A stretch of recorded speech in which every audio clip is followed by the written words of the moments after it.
नाजरीन अस्सलाम वालेकुम। डॉक्टर रशीद ज़ई आपकी खिदमत में हाज़िर है और आज का मौजू ज़ई टीवी की इंतज़ामिया ने मुझे सौंपा है, जो कि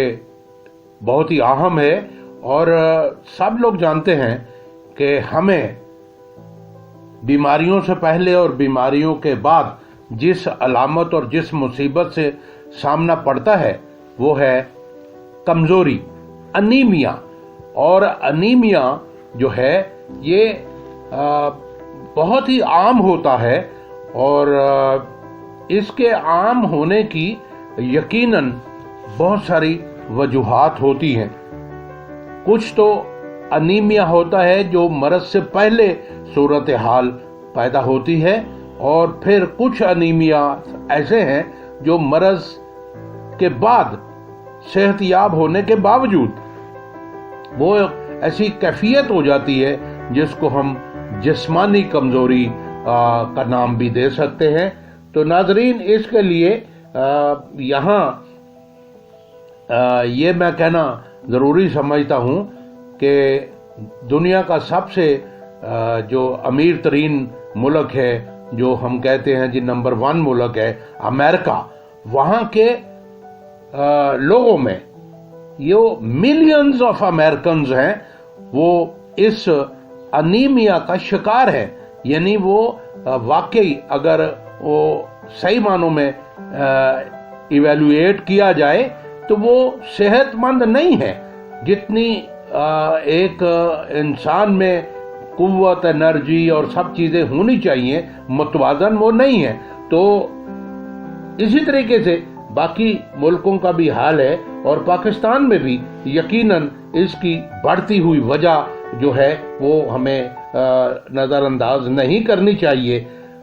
अनीमिया असल में देखा जाए तो ये है कि हमारे जिस्म में जो हीमोग्लोबिन है, हीमोग्लोबिन चूंकि 2 चीज़ों का मजमुआ है। हेम का मतलब आयरन और ग्लोबिन का मतलब प्रोटीन। जब ये आयरन और प्रोटीन की कमी होती है तो फिर उसकी वजह से इस हीमोग्लोबिन के अंदर ऑक्सीजन ज़्यादा जज़ब नहीं होती, और ज़्यादा ऑक्सीजन जज़ब ना होने की वजह से ब्लड के अंदर जो है ऑक्सीजन की सप्लाई, और सारे ब्लड के अंदर ऑक्सीजन की सप्लाई कम हो जाती है, और उस वजह से सारे निज़ाम हमारे जिस्म के, वो डाइजेस्टिव सिस्टम हो, वो रेस्पिरेटरी सिस्टम हो, वो हमारा हार्मोनल सिस्टम हो, वो हमारा लिम्फेटिक सिस्टम हो, दीगर जितने भी हमारे रिप्रोडक्टिव सिस्टम है, और फिर जो है एंडोक्रिनोलॉजिकल सिस्टम है, जितने भी बॉडी के सिस्टम है वो आपस में कोऑर्डिनेशन करते हैं। और उनकी जो है कोऑर्डिनेशन ख़ास तौर पे फिर वो जो हमारा सेंसरी सिस्टम है, जिसको नर्वस सिस्टम भी आप कह सकते हैं, वो सारे के सारे जो है उनको जो सप्लाई है ऑक्सीजन की वो पूरी नहीं मिलती, और इस वजह से उनका आपस में कोऑर्डिनेशन बिलाशुबा है, लेकिन कारकर्दगी फिर इतनी बेहतर और अच्छी और काबिल सताइश नहीं रहती। तो जब ऑक्सीजन ब्रेन वाले हिस्से में नहीं पहुंचती तो ब्रेन का फंक्शन, मसल्स का फंक्शन, टिश्यूज का फंक्शन, ये सारे के सारे बुरे तरीके से मुतासर होते हैं, कमज़ोर होते हैं, और इस कैफियत को हम बिलाशुबा अनीमिया कह सकते हैं। नाजरीन, ये वो बातें हैं जो हेल्थ एजुकेशन के ज़ुमरे में आती हैं और आपको इनका पता होना चाहिए। ये आम बातें हैं। मैं कोई मोटी इस्तिलाह, मेडिकल इस्तिलाह नहीं बोल रहा हूँ, लेकिन मैं ये चाह रहा हूँ कि आपको बुनियादी वजूहात का इल्म हो और आप उसको जानें, और फिर ये जो है इससे जो ख़तरनाक बातें हैं उनको अवॉइड करें। तो नाज़रीन, मैं ये बताना चाहता हूँ कि जब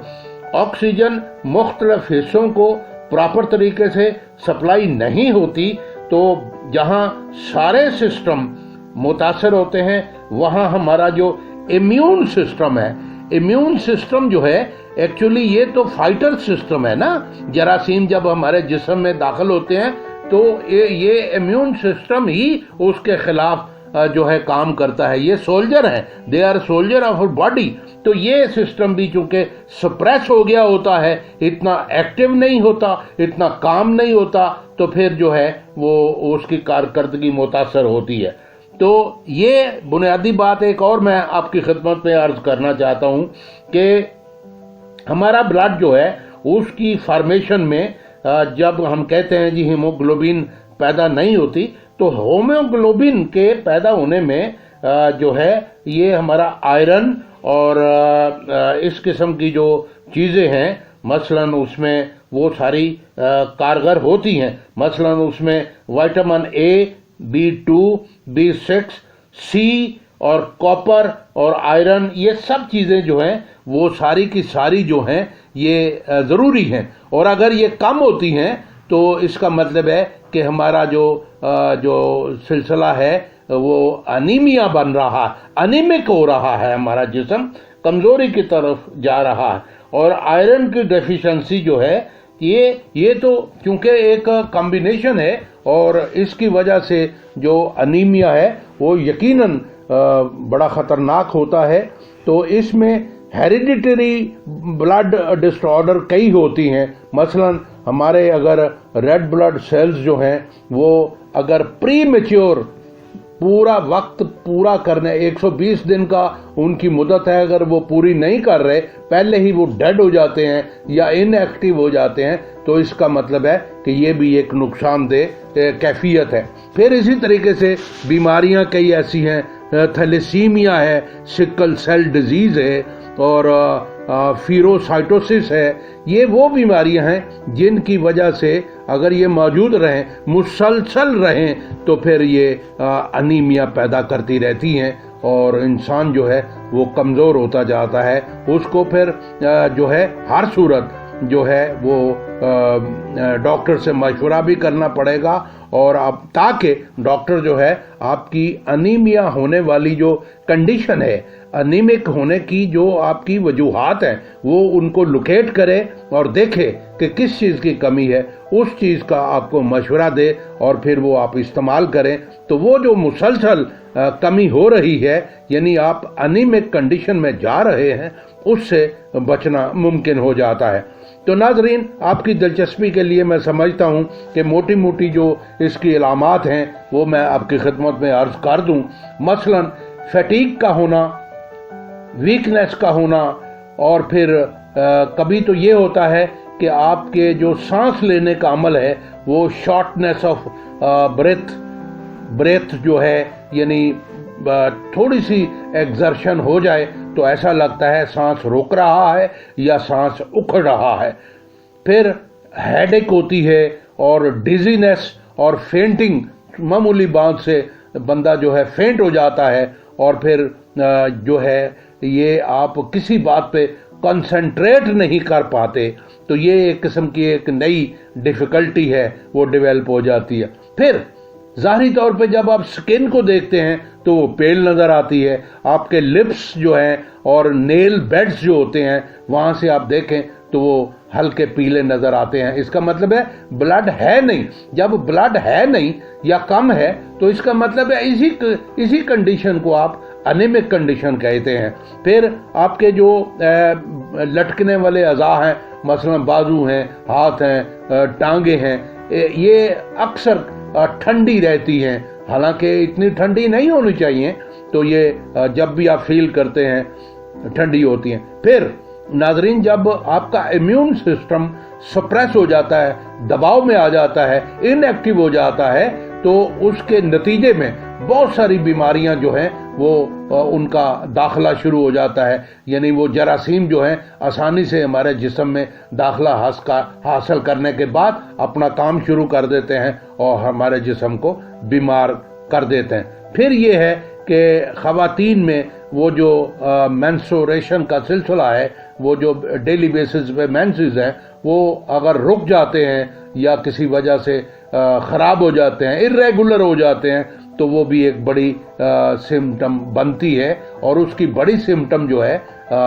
یہ میں سمجھتا ہوں اس کا جو اثر ہوتا ہے وہ بھی انیمک خواتین میں زیادہ ہوتا ہے۔ اب جناب ہم دوسرے پہلو پہ آتے ہیں کہ یہ تو ہو گئی علامات جن کو ہم نظر انداز نہیں کر پاتے، ان کو سامنے رکھتے ہوئے ہمیں اپنا جائزہ لینا ہے کہ ہمارا جسم انیمک ہے یا نہیں ہے، ہمارے جسم میں خون کی مقدار پوری ہے یا نہیں ہے، ہمارے جسم میں ہیموگلوبن پوری ہے یا نہیں ہے، ہمارے جسم میں آکسیجن کی سپلائی پوری ہو رہی ہے یا نہیں ہو رہی۔ تو اس کے بعد جناب اب اس کے کوئی کازز بھی ہوں گے، اور وہ روٹ کازز جو ہیں وہ میں عرض کر دیتا ہوں، آپ اس کو غور سے سنیے اور اس کو سمجھیے، اور پھر کیئرفل ہو کے ہمیں ان کازز سے بچنا بھی ہے۔ سب سے پہلے تو یہ ہے کہ ہماری ڈائٹ جو ہے وہ اتنی پور ہوتی ہے کہ اس میں جو ضروری چیزیں ہیں وہ نہیں ہوتی۔ اب ضروری چیزیں کیا ہیں؟ انیمک نہ ہونے کے لیے جو ہمیں خوراک کی ضرورت ہے اس میں آئرن کا ہونا ضروری ہے، اس میں فولک ایسڈ کا ہونا ضروری ہے، وائٹامن B12 کا ہونا ضروری ہے۔ اگر یہ نہیں ہے تو پھر اس کا مطلب ہے کہ ہمیں ایک تو بھوک نہیں لگے گی اور ہمیں جو ہے وہ کھانا اچھا نہیں لگے گا، تو یہ بھی ایک کیفیت ہے۔ پھر اس کے بعد اگر خدا نخواستہ کسی وجہ سے بلڈ لاس ہو جاتا ہے، اور مینسٹوریشن کی وجہ سے، سرجری کی وجہ سے، یا پھر کوئی انجری ہوئی جسم میں اس کی وجہ سے بہت سارا بلڈ بہہ گیا، ضائع ہو گیا، تو وہ بھی ایک روٹ کازز میں ہوتا ہے۔ پھر جناب آپ دیکھیں کہ یہ جو ایک تو یہ ایکیوٹ بلڈ لاس ہے، ایک کرونک بلڈ لاس ہے۔ کرونک بلڈ لاس کا مطلب ہے یعنی بہت زیادہ بلڈ جو ہے لاس ہوتا رہتا ہے، مثلا کہیں جگہ سے بلیڈنگ ہو گئی، کوئی السر ہے، کولون کا اگر ڈس آرڈر ہے، اور پھر گم ڈیزیز ہے جہاں سے، یا پھر ایسا یہ جو ہیمورائڈز ہیں جس کو آپ پائلز بولتے ہیں، جس کو آپ بواسیر بھی کہہ سکتے ہیں، وہ ایک تو ڈرائی ہوتی ہے اور ایک جو ہے وہ اس میں مسلسل بلیڈنگ ہوتی رہتی ہے۔ اس کا مطلب یہ ہے کہ وہ بلیڈنگ کا مسلسل ہوتے رہنا، اس کا مطلب ہے کہ ہم انیمک حالت میں جا رہے ہیں۔ پھر پریگنینسی میں بھی یاد رکھیے گا کہ انیمک کنڈیشن پیدا ہو جاتی ہے۔ پھر اور بہت ساری بیماریاں ہیں، وہ ان میں جو ہے وہ خاندانی بیماریاں ہوتی ہیں جس میں بلڈ لاس ہوتا رہتا ہے۔ پھر ایک بڑی وجہ میں یہ سمجھتا ہوں کہ اگر وائٹامن B12 جو ہے یا فولک ایسڈ جو ہے وہ زیادہ جسم میں ایبزارب نہ ہو تو ہمارا ڈائجسٹو سسٹم بھی خراب ہو جاتا ہے، یعنی نظام ہضم جب خراب ہوگا تو بہت ساری خوراک جو ہے وہ جزو بدن نہیں بنتی۔ پھر پور ڈائجیشن اینڈ ایبزارپشن جو ہے، اور اسٹامک کا جو ایسڈ ہے، لو اسٹامک ایسڈ، یہ ساری باتیں جو ہے ان کو ہمیں ان ویو رکھنا پڑے گا۔ یہ بڑی امپورٹنٹ روٹ کازز ہیں اور ان سے بچنا بھی پڑے گا، اور اگر کوئی ایسی علامت ہے اور ایسی کوئی وجہ ہے تو اس کو کریکٹ کیا جا سکتا ہے۔ اب ناظرین، اس کے لیے بڑا سمپل سا ایک ٹیسٹ ہوتا ہے جس کو ہم کہتے ہیں CBC، یعنی کمپلیٹ بلڈ کاؤنٹ۔ اس میں ہم سارا جو ہے بلڈ کی ایک پکچر ہمارے سامنے آ جاتی ہے کہ کون سی چیز کم ہے، کون سی چیز ٹھیک ہے، اور پھر اس کے بعد جو ہے ہم بہت اچھے طریقے سے، یہ تو ڈاکٹر کا کام ہے، وہ آپ کو ایڈوائز کرتا ہے کہ بھئی آپ CBC کراؤ تاکہ پتہ چلے کہ آپ کے جو جو ضروری ہیں سیلز وہ پورے ہیں اور ہیموگلوبن پوری ہے۔ تو یہ ساری چیزیں جب سامنے آ جائیں تو doctor is the best authority, وہ آپ کو ایڈوائز کرتا ہے کہ فلاں فلاں چیزیں جو ہیں، فلاں فلاں خوراک کی ایلیمنٹ جو ہے وہ اپنی خوراک میں شامل کریں، اور پھر جو ہے وہ آپ آپ کا ہیموگلوبن اور آپ کا جو وہ بلڈ ہے وہ زیادہ بنے اور وہ آپ کی جو انرجی نہیں ہے اور وہ ساری انرجی بحال ہو جائے گی. پھر اس میں ڈاکٹر ہی آپ کو بتائے گا کہ اس کیفیت میں جب آپ انیمک ہیں تو اس میں آپ کون کون سی فوڈ جو ہے اس کو اوائڈ کریں، نہ کھائیں، کم کھائیں، تو اس سے بھی یہ فرق پڑتا ہے. پھر جو ہے ایکسرسائز کا کہا جاتا ہے اور پھر اچھی خوراک کا ایک ڈائٹ، بیلنس ڈائٹ کا ایک چارٹ آپ کو دیا جاتا ہے، آپ اس پہ عمل کرتے ہیں اور خوش رہتے ہیں اور سٹریس سے بچتے ہیں. کیونکہ سٹریس ریڈکشن جو ہے یہ اتنی امپورٹنٹ ہے جتنی آپ دیگر چیزیں استعمال کر کے کمی کو پورا کر رہے ہیں، اس طرح یہ بھی ایک اچھی ایلیمنٹ ہے کہ آپ اس پہ خیال کریں اور اس پہ جو ہے وہ انشاءاللہ آپ جو ہے انیمک کی کنڈیشن سے نکل آئیں گے.